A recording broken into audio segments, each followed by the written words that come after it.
Nombreux devant votre petit écran, attendant avec impatience et patience ce nouveau numéro de Myostasie. Et comme d'habitude, vous avez raison, parce que tous les vendredis 17h et tous les dimanches 13h, c'est Homéostasie, la spiritualité des profondeurs, le voyage guidé dans les mystères de l'esprit et le choc des convictions duquel jaillit la vérité. En tout cas, aujourd'hui, plus que jamais, vous avez raison, parce qu'il y a un thème très important.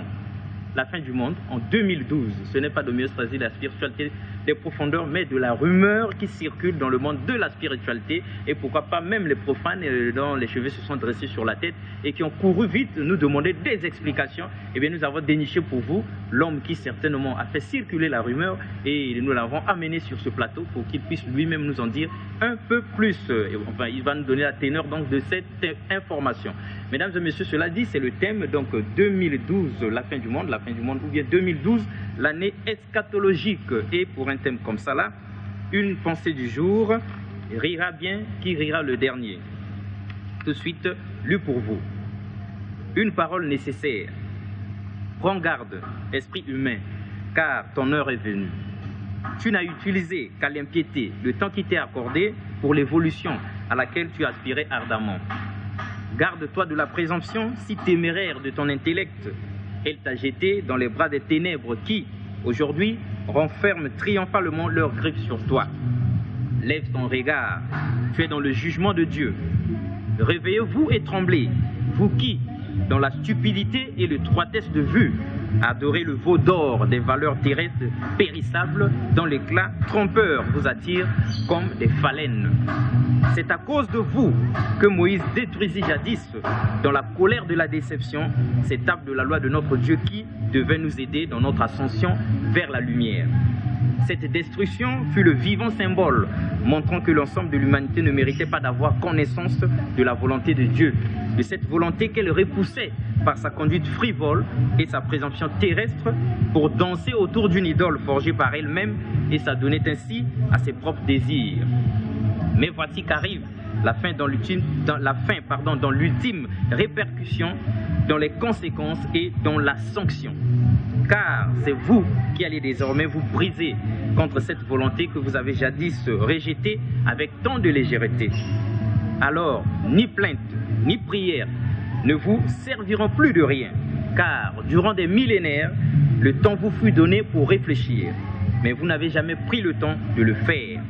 Vous ne le vouliez pas, et aujourd'hui encore, dans votre incorrigible présomption, vous vous croyez beaucoup trop avisé. Que ce soit précisément là que se montre la plus grande stupidité, vous ne voulez pas l'admettre. Ainsi, avez-vous fini par devenir dans ce monde une vermine importune qui ne sait qu'outrager obstinément toute lumière. Car dans votre opiniâtreté, à ne fouiller que dans les ténèbres, vous avez perdu toute possibilité de lever librement votre regard durant votre recherche, de reconnaître la lumière ou de la supporter. C'est ainsi que vous vous êtes désormais marqué vous-même. Voilà pourquoi, mesdames et messieurs, dès que la lumière rayonnera de nouveau, vous reculerez en titubant, ébloui, et vous sombrerez alors, sans espoir de salut, dans l'abîme qui dès maintenant s'est ouvert derrière vous pour engloutir ceux qui sont ainsi reprouvés. Cher invité, bonjour. Bonjour. Alors, homme de Dieu, nous, à Homéostasie, la spiritualité de profondeur, nous vous connaissons très bien. Mais pour ceux qui nous suivent, qui êtes-vous? Bon, mais je suis le prophète Archamon, l'apôtre prophète Archamon, parce que j'ai reçu un message du rétablissement de toutes choses. C'est un message qui est en train de faire son grand parcours et l'expérimentation fait de telle sorte que toutes les matières spirituelles que j'ai présentées devant le public, ces matières-là sont en train de prendre corps. Souvenez-vous que lors d'une de mes premières émissions à Kratos, j'annonçais que Jésus-Christ était noir et puis que les gens ont pris cela comme étant une risée. Mais aujourd'hui, je peux montrer, n'est-ce pas, vous voyez ce CD qui parle exactement de cela. C'est un travail qui n'est pas fait de moi. Le vrai visage de Jésus. Mais c'est un travail qui est fait par le blanc. Donc, ils ont fini scientifiquement par démontrer que Jésus-Christ est noir. Alors, comme tu peux le savoir, moi j'ai écrit un livre tout entier qui parle de cela. Bon, c'est vrai qu'il n'est pas encore publié, mais entre-temps, nous avons la certitude que sur la chose, par exemple, c'est de la vérité. Bon, mais toutes ces choses-là, je suis en train de les présenter déjà, parce que comme vous êtes en train de voir là, c'est l'Apocalypse par le prophète Archamon, et je suis en train de produire près de 300 CD qui parlent de la révélation du livre de l'Apocalypse, du chapitre 1 jusqu'au chapitre 22, dans lequel je présente toutes les situations concourant à l'aboutissement de toutes choses. Et donc, c'est un peu à cause de cela que je suis venu pour repréciser un enseignement que j'ai annoncé ici-bas, et donc à partir de la télévision. Voilà ce que je peux dire humblement, et je crois que j'ai un grand respect pour les hommes.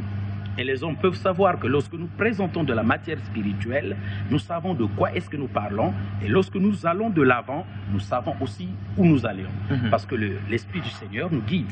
Et donc voilà, par exemple, ça, il y a des gens qui peuvent se les procurer.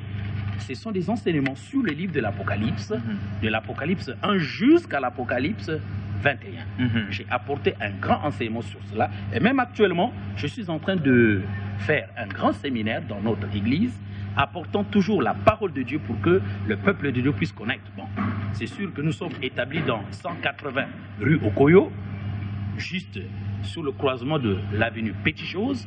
C'est là où réside l'église. Et donc, s'il y a des gens qui voudraient suivre ces enseignements, ils peuvent très bien le faire. Entre-temps, je suis là pour préciser cette situation qui est en train de courir par-ci, par-là. Avant qu'on arrive à cette situation, homme de Dieu, parce que vous nous avez déjà bouleversé, sinon offensé par vos paroles, l'Apocalypse, je vois ici, Apocalypse, enseignement sur l'Apocalypse par le prophète Archamon. Est-ce que vous pensez que ce n'est pas présomptueux, ce n'est pas comme ça là, très téméraire d'oser apporter au monde un enseignement quelconque sur l'Apocalypse, parce que tout le monde sait bien que l'Apocalypse est un très grand mystère qui n'a jamais été décrypté à ce jour. Oh non, mais l'Apocalypse c'est le livre des prophètes. Si le Seigneur a trouvé la grâce de prendre un humble homme comme moi et le conduire dans les sentiers de la connaissance, c'est pour apporter la révélation. Et puis souvenez-vous, Daniel chapitre 12 dit que maintenant, actuellement, la connaissance devait augmenter. Ce n'est pas de la présomption, puisque les enseignements que j'apporte sont attestés comme étant véritablement les enseignements. Ce n'est pas pour rien qu'un homme puisse prendre les Écritures saintes, se mettre à faire des calculs, se mettre à faire présenter des événements qui vont avoir cours dans l'histoire de ce monde, surtout le monde moderne dans lequel nous vivons, et que ces événements prennent réalité. Vous voyez, tu dois te souvenir que je suis le premier prédicateur qui a annoncé sur cette terre qu'il y aura un chef d'État noir américain qui prendrait le pouvoir aux États-Unis. Et voilà, aujourd'hui, alors que ce monsieur-là... Un hasard heureux. Ce n'est pas un hasard heureux, parce que j'ai encore d'autres... Nous étions en 1995, on se rappelle 96. bien. 96, ok, oui. Merci. On se rappelle bien, mais vous avez essayé de miser sur une carte, et puis paf, bon, par le hasard d'un concours de circonstances, on ne sait pas, géopolitique ou bien stratégique, ça a réussi. Et non, on a l'impression que vous êtes un grand prophète. Ça n'a pas réussi. Je suis parti sur les principes des Écritures. Le Seigneur est l'alpha et l'oméga. Je parle du Seigneur Jésus-Christ. Il est le premier et le dernier, le commencement et la fin. Vous voyez que sur cette humanité, le premier empire du monde entier a été érigé en Éthiopie. Et c'est Nimrod qui en était l'empereur. Donc, lorsque nous parviendrons à la fin des temps, lorsque devraient arriver toutes les situations en rapport avec la fin du monde, en rapport avec l'aboutissement de toutes choses, il faudrait qu'il y ait aussi un noir qui serait le conducteur de l'empire du temps. Donc, pourquoi je suis parvenu là? Mais c'est simplement parce que je lis les Écritures et que je peux décrypter quelles sont les situations futures et présentes qui arrivent dans la vie de cette humanité. Lorsque j'ai vu ce texte, je me suis dit, Dieu est alpha et oméga. Comme le premier empereur est un Éthiopien, finalement, ça devrait être un noir qui dirigera l'empire mondial des temps de la fin. Est-ce à dire que l'élection de Barack Obama était donc inévitable, incontournable? Bon, c'était une élection inévitable parce que cela devrait arriver puisque nous sommes déjà en train de vivre les périodes qui vont précipiter les événements eschatologiques. Vous voyez? Or, maintenant qu'il est passé, j'ai maintenant une grande certitude. Je ne déclare pas que c'est lui la bête. Mais entre-temps, je sais que le dernier dominateur mondial dans Apocalypse 13, il est révélé comme étant la bête. Je ne dis pas que c'est lui, mais entre-temps, j'ai un autre signe que j'attends s'accomplir. Parce que le dernier dominateur qui dominera sur l'humanité tout entière devra être un noir, et de surcroît noir américain. Il doit être président parce qu'il devra avoir les rênes politiques, économiques, sociales, culturelles et religieuses. Maintenant, le signe que j'attends, c'est l'apparition juste à côté de lui du faux prophète. Or que le faux prophète dans les Écritures saintes en ce moment-là devra être le pape de ce temps-là. Donc je suis en train de m'attendre à un pape noir. Est-ce que tu comprends? Donc là encore, parce qu'il y a beaucoup de langues qui pensent que c'est des pronostics que je fais, je ne peux pas faire des pronostics. Je suis un ministre de la parole de Dieu. Un prophète n'est pas celui qui est tablé pour dire les secrets des cœurs des hommes, mais il est celui-là qui révèle la parole de Dieu dans l'exactitude de l'accomplissement. Il prend ce qui est ancien et le montre comment est-ce que cela est en train d'être accompli actuellement. Il prend ce qui est futur et présente comment est-ce que cela devra être accompli. Donc je suis certain que comme il y a déjà un chef d'État noir américain, eh bien, nous nous attendons à ce que paraisse. Alors, donc là, en ce moment, le pape noir. Et dans les coulisses du Vatican, pour ceux qui nous suivent, on peut déjà dire que ce point de vue est déjà envisageable parce que déjà même au Vatican, on a été surpris du fait que Barack Obama est comme ça, l'a arraché la chose, et ils se disent pourquoi pas un jour, ici à notre niveau, tous ceux qui sont des cardinaux là-bas et qui sont donc dans ces loges du Vatican, là justement, ils se disent pourquoi pas nous aussi. On a l'impression que vous allez encore gagner une fois de plus, prophète. Bon, mais de toutes les façons, j'aurais pu déjà gagner parce que je me disais que ça devrait être juste après Jean-Paul II. Vous voyez, mais cela n'a pas eu lieu. Je sais que la conséquence était qu'il y ait d'abord une détonation politique. C'est comme une sorte de transition avant qu'on a oui, voté cette affaire. Comme, voilà, parce que tu vois, c'est la politique qui dirige aujourd'hui. Si c'était la religion qui dirigeait ce monde, eh bien, ça devrait commencer par le pape noir. Mais comme c'est la politique qui domine actuellement, eh bien, ils ont compris que la race noire est la race florissante et que l'histoire de l'Afrique doit émerveiller une fois de plus le monde entier pour départir les grandes décisions qui vont concourir à la destruction de cette humanité. Donc, vous voyez que comme le politique a déjà pris l'affaire et que c'est pas n'importe quel politique, c'est un politique noir et alors donc un calibre sur le plan politique, alors tous les niveaux, on est en train de se dire bon, de toutes les façons, c'est possible. Et puis il faut toujours que nous retenions qu'il y a eu un Ghanéen qui était secrétaire général de l'ONU et qui a bien fait son travail. Donc actuellement, nous sommes en train de vivre l'âge de l'effervescence de la race noire. C'est prophétique. Une sorte de renaissance pour nous. Une renaissance un nouveau qui départ, est prophétique. Une nouvelle chance. Moi, mon problème, c'est de démontrer que cela est prophétique. Parce que nous sommes dans le domaine de Ésaïe chapitre 18, Ésaïe chapitre 19, Ésaïe chapitre 20, Ézéchiel 28 à 29. Ce sont les textes de la parole de Dieu qui montrent que la colonisation africaine n'est pas un fait du hasard, mais que c'est Dieu qui a déterminé la colonisation africaine et donc c'est lui qui doit déterminer la fin de la colonisation africaine. En rappelant que la fin de la colonisation africaine dans laquelle nous sommes vautrés n'était qu'une fin hantée. C'est-à-dire ce qui vient avant que la vraie chose n'arrive. Bon, vous voyez que c'est Dieu qui a ordonné qu'il y ait la colonisation. Donc c'est lui qui doit déterminer la fin de la colonisation. Or que pour qu'il ordonne la fin de la colonisation, le commencement de la colonisation, il a employé un homme de Dieu qu'on appelle Ézéchiel. Maintenant qu'il faut déterminer la fin de la colonisation, il faudrait qu'il emploie une fois de plus un prophète. Et c'est pour cela que j'ai été réveillé par le Saint-Esprit pour voir que maintenant même, puisque la parole de Dieu déclare que la captivité de l'Égypte devrait avoir lieu durant 40 années. Vous comprenez? 40 années, 2 décennies. C'est écrit dans Ézéchiel chapitre 29 jusqu'à Ézéchiel 27 jusqu'à 29. Donc, lorsque vous voyez ces choses-là, le Saint-Esprit vient simplement réveiller mon esprit pour dire, attention, c'est l'heure, veille maintenant de travailler. Et puis encore, autre conviction, c'est que nous savons que le réveil de l'humanité doit partir de l'Afrique. Dans une des émissions que j'ai fait à, je crois bien, La Voix de l'Aigle, j'ai démontré que cela partirait de l'Afrique centrale et particulièrement du Congo-Brazzaville, donc de Brazzaville. Vous voyez, ces choses-là sont en train de se confirmer de plus en plus. Et maintenant, humblement, j'ai déjà toute la documentation. Ce n'est pas encore paru, je n'ai pas encore publié, mais j'ai déjà les spécimens sur Dieu accusé comme auteur du sous-développement noir africain, démenti ou réalité. Ce sont ces documents-là qui apportent la sémence spirituelle pour l'humanité tout entière et précisent quels sont les rôles de la race noire dans l'émancipation de l'aboutissement de toutes choses. Alors, homme de Dieu, mesdames et messieurs, on aimerait bien savoir, avant que vous savez que tout message dépend de la qualité du messager qui est en présence de nous, pour que nous puissions savoir sur quel pied danser, on aimerait poser certaines questions sur l'homme qui nous parle. Si sûr de lui, mais une autre question en attendant, histoire de nous permettre d'entrer dans la chose. Homme de Dieu, à votre gauche, il y a quelqu'un qui est avec vous, qui vous assiste, qui vient simplement pour vous assister. C'est votre épouse? Non, c'est une sœur de mon église. Attends, elle est pour moi une collaboratrice.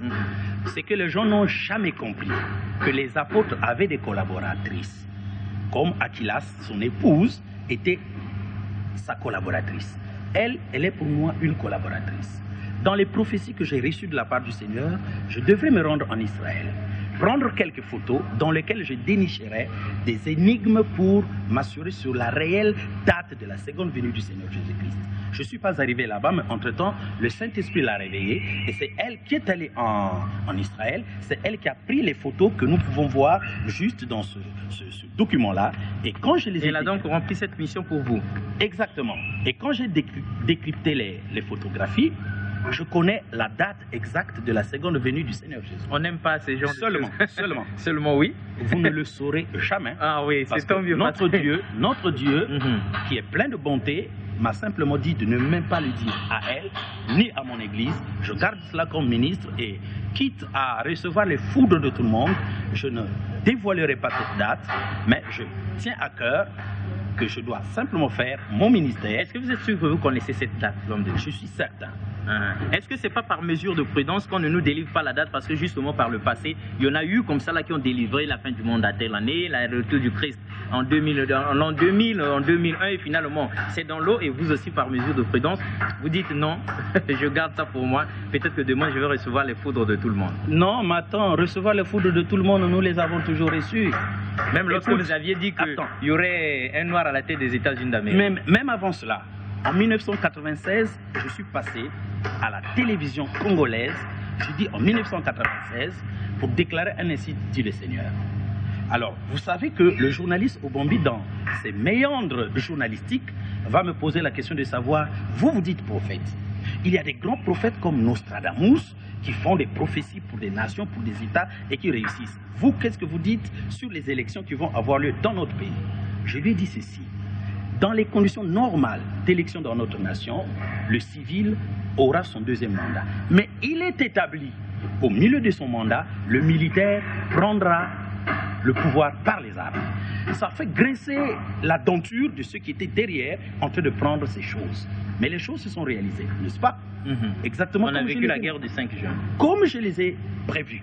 C'est au milieu du mandat du civil que le militaire a pris le pouvoir par les armes, comme la prophétie l'a dit. Et puis il y a encore une deuxième chose. Vous savez qu'on a reçu Giorgio Bongiovanni ici, dans notre pays. Avec ses plaies. Avec ses marques. C'est un faux, c'est un roubleur. Non, c'était un vrai, parce bien que que c'était un nous faux. avions vu ses marques. Et toi, tu as vu les marques, mais moi, j'ai été avec lui dans sa chambre. Moi, j'ai touché aux marques. J'ai touché aux marques. Vous avez osé. J'ai touché aux marques. Mais attends, il m'a fait de ses confidences. Et moi, je lui ai fait aussi de ses confidences. Il ne s'attendait pas que je déclarerais publiquement qu'il est le fils de 666. Nous avions suivi à l'époque. Il était arrivé ici apportant la paix dans notre nation. Moi, j'ai déclaré, comme les Congolais ne veulent pas recevoir l'évangile, eh bien, je prophétise que la guerre va se manifester à la place, n'est-ce pas, de la paix que ce monsieur qui est un faux est en train d'apporter. Vous savez que les choses se sont réalisées. Il y a eu, autour des années 2000 ou 2002, un prophète de l'autre côté, n'est-ce pas, Denis Lessi. Il était en train de raconter qu'il y aura une guerre dans notre nation. Les gens étaient en train de s'enfuir vers le nord et à Pointe-Noire. Je suis passé à la Radio Liberté et à l'émission Tous Azimuts. Alors j'ai déclaré qu'il n'y aura pas de guerre dans cette nation. Parce que tant que l'oreille de l'humanité tout entière est braquée sur cette nation, comme quoi le réveil mondial partira d'ici, Dieu étant le garant de la paix, ne permettra pas qu'il y ait une guerre de plus. Parce que nous sommes déjà réveillés, nous qui allons apporter la sémence de vie éternelle pour l'humanité tout entière. J'ai dit que cet homme est un faux prophète. Il devrait s'en prendre à ses affaires de sa propre nation pour prophétiser les cataclysmes qui peuvent arriver là-bas, dans son pays, et les affaires de son Comme pays. la guerre du Kivu en ce Comme moment. la guerre du Kivu, par exemple. Ça, il n'avait pas vu venir. Non, il n'a pas vu venir. Mais seulement, j'ai déclaré qu'il n'y aurait pas de guerre et il n'y a pas eu de guerre. Voilà. Donc là, ce sont les preuves de mon ministère prophétique. Il est important de rappeler ces choses. Parce que tout à l'heure, je vais faire des déclarations merveilleuses. Avant qu'on en arrive, Voilà. mesdames et messieurs, on va poser cette question. On a l'impression, homme de Dieu, prophète, apôtre, prophète que vous êtes, que tous ceux qui se présentent devant vous comme étant hommes de Dieu, vous les déclarez faux. Giorgio Bongovani, Denis Lessi de l'autre côté, finalement, tous sont faux, sauf vous. De toutes les façons, le problème est merveilleux de le poser dans ce sens. Il est merveilleux de le poser dans ce sens. J'ai démontré que Giorgio Bongovani était un faux parce que le Saint-Esprit n'a jamais marqué charnellement de Marc un ouvrier du Seigneur pour l'emmener dans le champ. Les gens ont prétendu dire qu'il y a eu dans l'histoire 138 marqués. Et même les gens sont allés jusqu'à dire que, comme Paul a déclaré, ne me faites point de mal parce que je porte sur moi les marques du Seigneur. Alors les gens ont voulu déclarer que les marques du Seigneur étaient une marque corporelle. Non, les marques du Seigneur, c'est le Saint-Esprit, vous voyez. Donc je suis clair pour déclarer que ce monsieur avait de la fausseté. Bon, quant à l'autre, Denis, eh bien, ce qu'il nous a annoncé n'est pas arrivé. Et puis la procédure par laquelle il présente la chose. Nous sommes une nation souveraine. Et dans la nation, il y a des hommes de Dieu. Lorsque tu reçois un message dans une autre nation, tu dois premièrement voir les hommes de Dieu, les représentants oui. du corps de Christ dans la nation en question. Mais tu faufiles par ton assemblée que tu as installée pour faire parvenir jusqu'à la magistrature suprême d'un pays le message. Mais tiens, aujourd'hui, moi j'ai écrit un livre, tu connais l'ORCEPA. Mais cela parle de la RDC. Je ne me suis pas agité pour présenter ces choses-là au chef d'État de la RDC, mais je suis en train de m'attendre à ce que je sois reçu par mon propre chef et que j'en parle avec mon propre chef. Par son Excellence, Monsieur le Président de la République. Bien sûr. Et qu'il me donne l'aval de parler à l'extérieur. Mais quand vous rencontrez un chef d'État, fût-il le nôtre, il faudrait que votre message soit solide, consistant, vivant, réel. Attends, tu Il ne faudrait pas que vous arriviez pour des balivernes comme le font beaucoup de monde qui décourage un peu la présidence de la République. On demande, on voudrait être reçu, on voudrait être reçu. Et puis on arrive là, on n'a pas de message. On ne sent pas que ça vient du Seigneur lui-même. Toi, tu sais qui est Argamonde. Toi, tu as... On ne veut pas faire votre non, pub. Non, non, vous n'allez pas faire ma pub, mais seulement tu as pu feuilleter l'ORCEPA. Ah oui. Allez. Donc, c'est du solide. Si je m'avance auprès du chef de mon État avec un ouvrage écrit, mais vous pouvez au moins dénoter le sérieux d'un tel homme. Mais est-ce que vous savez que son Excellence, Monsieur le Président, on ne parle pas de lui. Est-ce que vous savez qu'il suit homéostasie la spiritualité de profondeur? Ah, ça serait une grâce il peut parfaite. être en train de vous suivre. Ça serait une grâce parfaite pour moi. De toutes les façons, je sais qu'il suit. Oui, je connais énormément parce quelle est la que nature tout homme de son a excellence. besoin de la spiritualité, en fait, de compte, pour se connaître, comme on dit, connais-toi toi-même et tu connaîtras Dieu et l'univers. Mais homme de Dieu, on n'a pas fini avec vous. D'où vient-il que d'un côté du fleuve, il y ait un prophète de Dieu qui se lève comme ça et qui tourne très fort, et de l'autre côté du fleuve, et il y a un autre homme de Dieu qui lui réplique, c'est faux ce que vous dites? Non, c'est dans ma nature ministérielle. Dans les Écritures saintes, nous avons Paul qui a même livré au diable Hyménée et Philette, parce qu'ils avaient fait naufrage quant à la foi. Moi, c'est ma nature. Jusqu'aujourd'hui, les gens ne me comprennent pas. En fait, je suis un serviteur du Seigneur. Je sais que je suis humble, mais seulement les gens n'aiment pas ma tonalité ou bien les mots que j'emploie. Mais que voulez-vous? J'emploie les mots de la parole de Dieu. Vous n'allez tout de même pas vous dénaturer parce que les gens n'aiment pas tes Je ne sais pas s'il faudrait que je me dénature ou comment, mais entre-temps, moi, je suis convaincu que le ministère de Dieu marche comme ça. Et puis, les Écritures disent que notre ministère ne doit pas être un objet de blâme. C'est pourquoi, pas seulement en parlant de ceux de l'autre côté, mais vous savez, nous sommes les deux villes politiques les plus rapprochées. Et sur le plan artistique, sur le plan même convivial, il y a comme un affrontement. C'est inévitable. Et puis bon, maintenant sur le plan de la spiritualité, il faudrait franchement que cela continue. Et puis vous savez que c'est le ministère du Seigneur. Et puis depuis un certain temps, on s'est rendu compte du côté de la RDC qu'on croyait qu'ici à Brazzaville c'est un terrain vierge où il n'y a pas d'homme de Dieu et qu'ils pensaient qu'ils pouvaient venir dicter leur loi sinon donner des enseignements. Non, franchement, ils ont purement et simplement échoué. Parce qu'en matière d'enseignement, on ne peut pas se prévaloir être les guides du monde. Mais en matière d'enseignement, le Saint-Esprit demeure le seul qui choisit ses propres vases par lesquels il va communiquer la vérité. Or, de l'autre côté, c'est des courageux. C'est le débrouillardisme culturel, social, et donc actuellement religieux et spirituel. C'est au nom du Père, du Fils et du business de l'autre côté. Bon, franchement, c'est cela parce que, vous savez, moi j'ai des convictions, j'ai des convictions. Et puis quand je vois ce qui se passe, un homme de Dieu qui se lève comme au conjubilé, déclarer que Dieu l'a dit qu'il devrait être président, et puis qu'il va recevoir 0,48% aux élections, mais ça fait honte. Et il se présente comme un prophète. Ça, même les athées se sont moqués de nous terriblement. Voilà, on se moque de nous à cause des hommes de Dieu qui ne sont pas réellement des hommes de Dieu. Et de l'autre côté, il y en avait un qui, le Saint-Esprit lui avait encore mandaté. Actuellement, il est en exil. Non, mes bien-aimés, vous savez, frère, quand j'ai annoncé la chose concernant la reprise du pouvoir, il y a un prophète plus vieux que moi qui est arrivé jusqu'à la présidence de la République, qui avait été bastonné. Moi, j'étais encore jeune, tu sais que ces choses-là se passent, j'ai à peine 28 ans. Donc, je peux bénir le Seigneur maintenant même.